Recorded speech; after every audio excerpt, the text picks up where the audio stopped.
Alright guys, welcome to SOP Football. Don't just watch, hit the like button, subscribe, and see you soon with more content.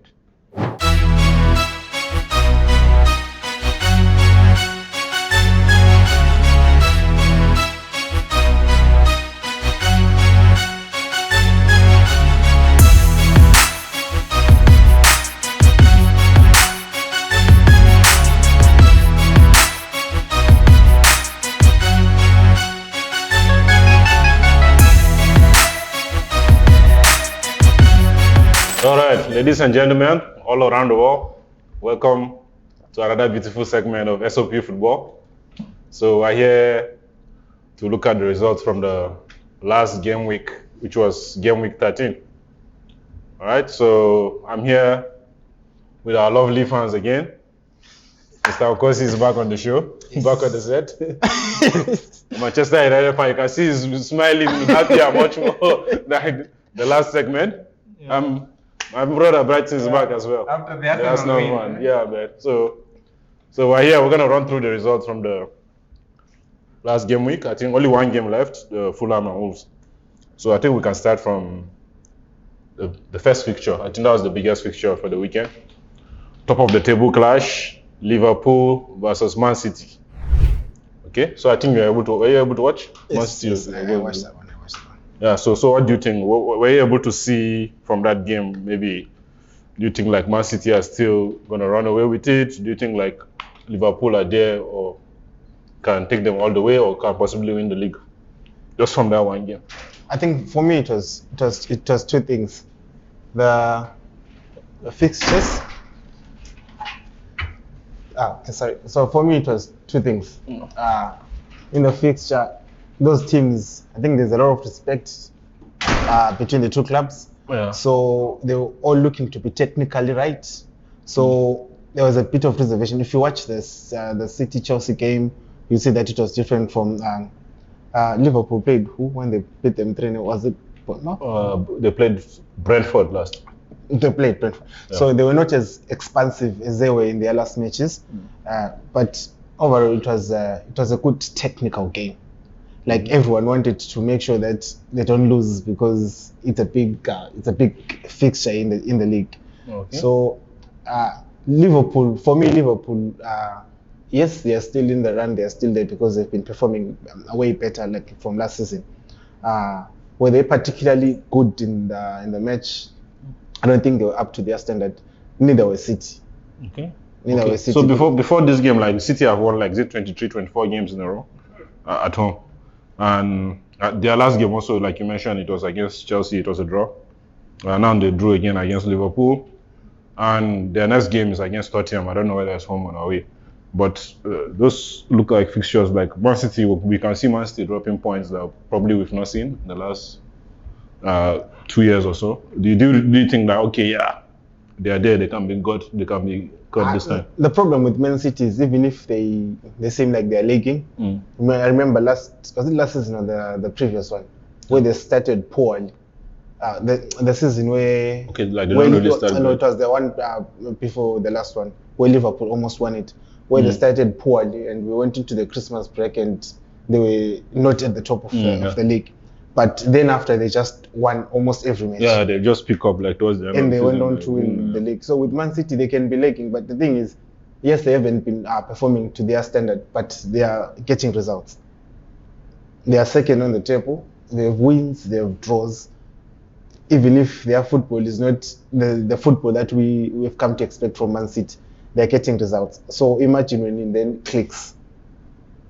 That's when they would start that consistent run. So I think Man City will always be the team to beat. Yeah, true. Always be the team to beat. So, Mr. Brighton, you want to talk about the fixture also? Or? First fixture after international break, both teams just being careful not to lose the game. I think a draw was a fair result for both teams. No one played better than the other, honestly. In that game, it was just a game of equal chances. So a draw was just okay. Yeah, and I think Liverpool deserved a draw at Man City. If you get a draw, and so it's a City loss, not a Liverpool loss. You don't go to Etihad expecting anything because of how we rank City. Because that's how good they are. So if you can get a draw at City, Yeah. then you have a good weekend. Yeah. So then, like, as an Arsenal fan, do you think it was like, what did you like watching those two teams? Do you feel like, yeah, we can get it done on these guys? Yeah, we can't get it done as an Arsenal fan. It excites you because the draw makes us at least we are now top of the table. But again, we haven't played Liverpool this season, right? Yeah. They are not as good as they used to be. But I always fear Liverpool because of the attack threat that they always have. They always, I just don't know where they come from. But on a good day, Liverpool can dismantle you. So it was a good result as an Arsenal fan. I appreciate that draw. That's what I wanted even before the game. So I think I was happy to get a draw out of it. Okay. Then there was Burnley West Ham. Maybe we can quickly talk about those ones. Burnley West Ham have improved this season, but then again I feel pain for company at Burnley because I think they have 1 point, or is it? I don't know. I just know it's 1-1 game. It's been really They've tough. won one game, yeah. It's really been tough for Burnley, but I hope they can pick up. Yeah. Yeah, And then there was Luton Crystal Palace. I remember the last segment you were talking about you were like quite impressed with Crystal Palace.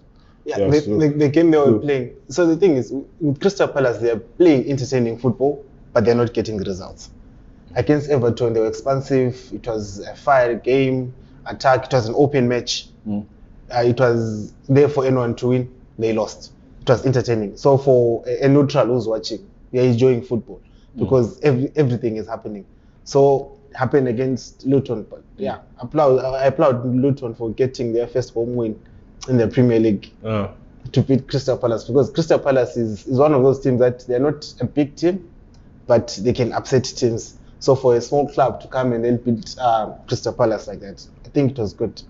Then we'll talk about Newcastle Chelsea quickly. I think that's Man United. That's even their next opponent. So what do you think like about that game? Like, how did it go? Because I think the last segment on the show, so everyone was buzzing about Chelsea, and then this happened. Chelsea had a dark day. They had a dark day. I know Chelsea were bad, particularly defensively, because one that you might expect to hold it together at the back, Thiago Silva, had a horrid day.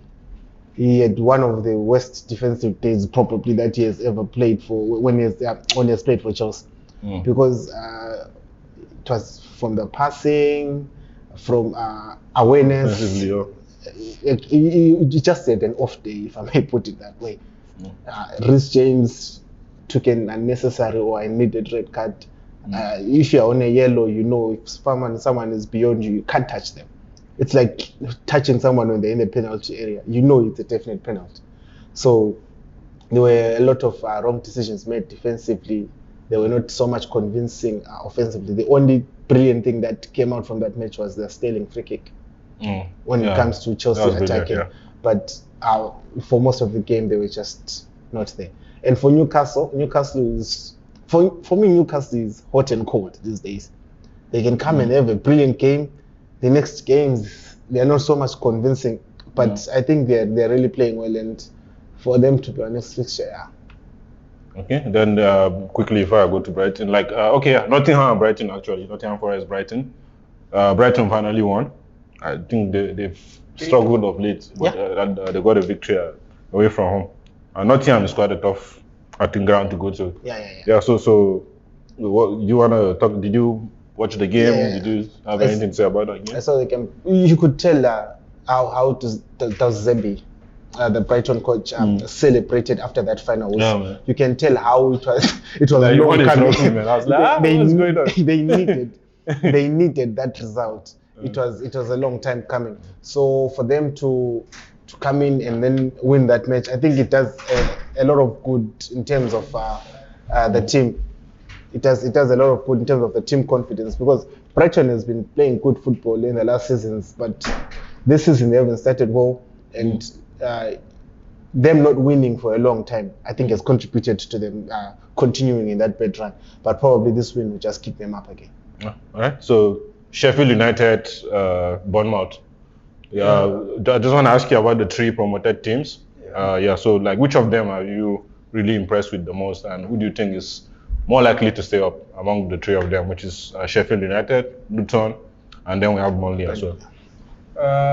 I think it's really tough for the promoted teams this season. Their performance have not been good. Burnley is so poor. Yeah, agree. Sheffield United not good enough, but at least they are trying. Yeah, and they have got a lot of injuries. Luton, I think, is also like not in a good place because if you see the style of play these teams are trying to implement in the Premier League, I don't think they will stay up because when you're a promoted team, I think the basic thing you should do first is to try and protect your goal. Yeah. But these guys, they come out attacking, which I think have worked against them. And so far, okay, it's just 10 games, so maybe I won't be so harsh on them.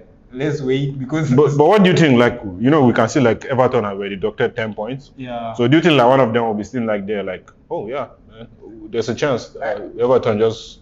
I think it's going to be tough, especially even for Everton as well. Remember last season how they really struggled until the last game to stay up. Yeah, always. So taking them every season back to next to Burnley down there means that even Everton has to fight. So I feel like Sheffield will come up a bit, but Luton, Burnley, Everton now down there. It's going to so among those three, who do you rate more? Among the three, like who do you rate the most among those three? Like Luton, there's Sheffield, there's Burnley. Burnley was the one the championship. I think I would rate Sheffield more. Sheffield. Yeah. Oh yeah, I agree because Sheffield were in the Premier League for a while and they actually played. Okay, so I'll come to you. The Arsenal game away from home, Brentford. A tough game. Actually, Brentford almost won the game. Declan Rice, goal line clearance, Zinchenko goal line clearance. It was a game of 2 chances for both teams. Arsenal took one because Gabriel Jesus had a header, the offside goal that was offside. I think Jesus, if so clinical, he should score that first before even it's deflected. But then Sheffield, Brentford, were unlucky to convert their chances. So it was a game of 2 chances, but Arsenal won in the end. But it was a tough game. It's really hard to go to Brentford and get a point. So then, what do you think are the chances? Like when you watch, like even when in the last segment you were here, you were like Arsenal are not playing well, but 3 points are coming. And do you think like that issue of striker or something might end up catching up at the title race? Yeah, the issue of the striker is there, but I just like the diversity that Arteta has in the team. You see, that game, Havertz didn't start, but he came in and then scored. Then in the Premier League, there are games like that. A tough game that you just have to get the points. It's not a matter of playing well. We got the 3 points. That is the most important thing at the end of the day. So I feel like this season Arsenal is more dynamic. They can adapt to situations. So let's see how it goes. Okay. Yeah. So Spurs, Tottenham Hotspur, Aston Villa. Spurs got spicy. I think this is my favorite part of the show. So what do you think about Spurs? Like I think last month we're all here, 10 games after, talking about Angie Ball, them, all those things, and we're here now, 13 games. I think since exactly like 10 games after, right? I was even seeing a stat about them being as good as Invisibles. I think since then they've not 3 games. They've led in 3 games and they've lost 3 games. Yeah. So what do you think? Because for me, in the last segment, I said probably it's your new coach bounce. I think that is that. I think they've spent that bundle. so now they're back to reality. Deep in this, there's nothing much. But Son scored a hat trick of offsides. Yeah, man. I was looking at that. I was like, damn. He's got a hat trick of offsides. Yeah. So was Aston Villa defending that well, or was he just going too early? Is it because now if is he playing false nine? Is he still playing wing? He's a striker now, I think he like roams. You know what I think. Spurs. This guy has come in and said that we are going to attack and we are going to play high line. Yeah. What Aston Villa did so well yesterday is play high line. Yeah, Aston Villa play high line all the time. They just made sure that we are going to use the same style to beat you. So Aston Villa in the second half, they brought Tielemans, they brought this other guy in the midfield, and then they just started playing high line. So but I watched that game. I watched the first half. I was like, Tottenham could have scored like 3 goals in the first 30 minutes. True. Yeah. Then all of a sudden it's 1-1 at halftime, and it's 2-1 full time. Yeah, man. Like somehow Spurs just find a way to lose the game. Yeah, because the last match wasn't the last match where they were leading 1-0 until the 89th minute. Yeah, man. And then they conceded 2 in extra time. Exactly. Even the Chelsea game, like they started well, then somehow it's just like, okay, it's Spurs again. They just find a way then. So I feel, you know what, even if you want to attack, sometimes you need to defend. Or they will say they have injuries. Okay, they have injuries in the settled defense. That is understandable. But there is a certain style of football that you can't just play and win in the Premier League all the time. But it's also what you spoke about, that in the Premier League sometimes it's all about getting Yeah, results. it's about getting because results. Spurs yesterday they were playing. They want to entertain They were the playing fans. good football. Yeah. Like it was entertaining football. They had chances, they had everything, but they lost. Exactly. But maybe that's what they want, right? Because like Mourinho was there, Conte was there, and what's the name of Espirito was there, and they're like they're too pragmatic. They don't want this kind of football. So at least they have someone that will play their brand of football. Anyway, good luck to sports fans and their team. We'll talk about Man United now. Oh yes. Yeah. So now, all of a sudden, Man United are the form team in the league. Will you believe it? Like when you watched yesterday, when you watched the game against Luton, someone should tell you that Man United are the most informed team in the league. Will you believe it? I wouldn't. I don't think particularly that we're informed team. Yeah. The thing is, we are grinding out results.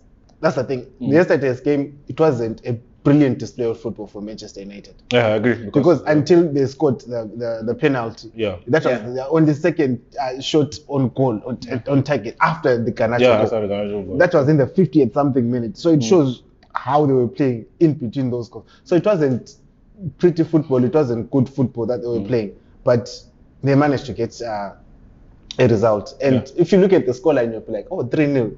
These guys were really playing well. But it was just 3 good chances that were converted. That was the difference between Everton and Manchester United. Everton were not taking their chances. Manchester United took their chances. There were few, but they maximized on them. But we keep saying that, right? Because if I look at Man United, like the last 18 months or so, like that's how they play, bro. Because like we've been saying, even throughout last season, they finished third. Yeah. We will learn a lot of games like Man United didn't dominate this game. What they got, Casemiro will just score from set piece. Rashford will just do his thing. Like Bruno, those guys, they will just get the points done. So don't you think like maybe we should like give them more credit? Like this is how they want to get their results, and they are doing it. Like it's been consistent the last 18 months. Yeah, probably. But the thing is, it seems like more of luck than formula to say that, because if every time it has to be a magic moment from one of your players, or it is just individual brilliance for you to win, it shows that collectively what you are planning or what you're looking to do as a team, you're not achieving it. So someone has to then stand out and do it for the team. So the thing is, there has to be a way that you play. For example, Arsenal, there's a way that Arsenal plays. So even if Jesus brings something out of the blue and scores a beautiful goal and whatsoever, collectively there's an identity to how the squad plays. Yeah. Then in those tight games, then you need individual brilliance to then break that deadlock. So you can't just leave when Garnacho scored that spectacular. Then progressively, because at the end of the day, you want a collective effort. I mean, yes, it was a collective effort because they had a clean sheet. Luke Shaw is back, which is better. Let's hope Rashford will improve. Yeah, Rashford scored yesterday. Yeah. So it was a good 2 points. Okay, so but what do you think? Like, do you think top 4 is still a realistic target? Looking at when you look at like the last 6 results, Man United have won like 5 games. Yeah, I think if being realistic, yes, achievable. At the moment, not so sure.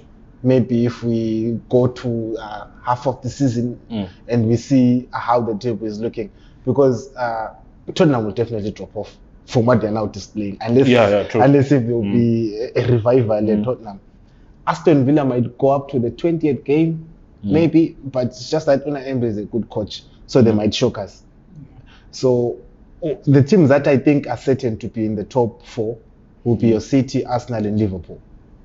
Then number 4, I think It's up for grabs. is up for grabs. That's what I think from how I'm looking at the league and how the teams are playing. Those 3 are the ones that I feel are guaranteed to be in the top 4.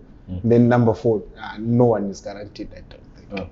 So what do you think? Do you think Man United top 4? You know, top 4 this season is gonna be hard. Just like you're saying, you would say Man City, Arsenal, Liverpool, but the 4th position is just up for grabs. There's Man United, there's Newcastle, then there is Chelsea, then there is Aston Villa also fighting for the same position. So it's gonna be It's going to be a tough one, but you know what? Big teams always. But if find you a ask way me, of like, winning. because I think Tottenham are going to drop off, and we can see like they don't have the squad depth even from the last 3 games.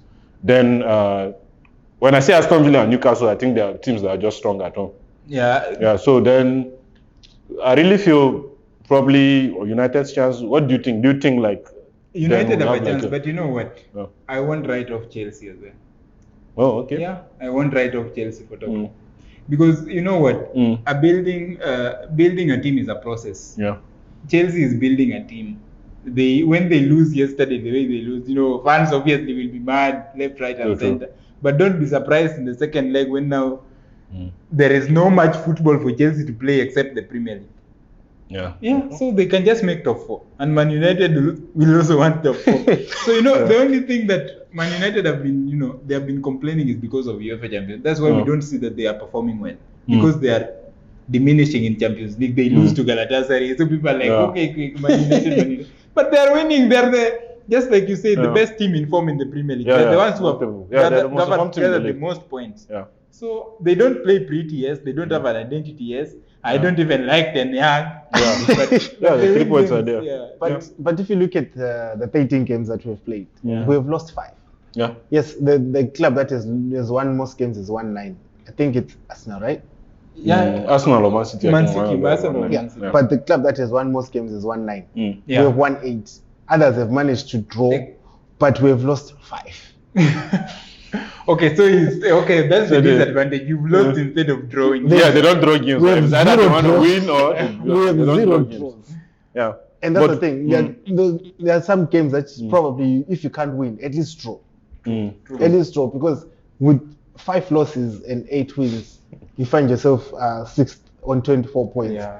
And the number 1 is probably the same amount of wins, but they have 30 points. So that shows you that the value of draws, like collectively, when you are looking to gain spots in the league over 38 games, it's very significant. And the goal difference is terrible, man. Even though they scored 3 goals yesterday. So anyway, man, thanks, guys. Thanks. So, like, there you have it, guys. Please like, share, subscribe. We're gonna have more content here. We're gonna talk about those teams that are playing well, playing great. Yeah. So just keep on hitting the like button.